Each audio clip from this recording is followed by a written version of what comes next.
আজকে অনেকগুলো আলুর চপ বানাইছি, কারণ আলুর চপ হচ্ছে আমার বাসায় প্রতিদিন খাওয়া হয়, তো সেই কারণে।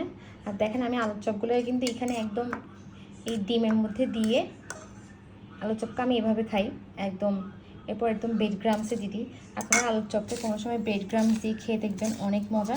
এই ব্রেড গ্রামসটা কিন্তু আমি বাসায় নিচেই বানাইছি। হ্যাঁ, এই ব্রেড গ্রামসটাও নিচে বানানো। এভাবে করে আলু চপ খেয়ে দেখবেন, সেই মজা হয়, অনেক মজা হয়, অনেক মজা হবে।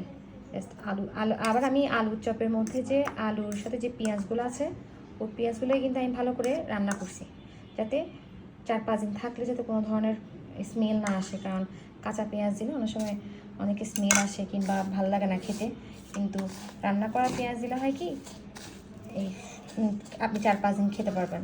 দেখেন, এটা জাস্ট এখন তেলে খালি ভাজারই পালা। অনেক সুন্দর লাগে, দেখতে অনেক সুন্দর লাগে, আবার খেতেও কিন্তু অনেক মজা লাগে। বাসায় প্রচুর আলু চপ খাওয়া হয়, তাই আজকে এইগুলো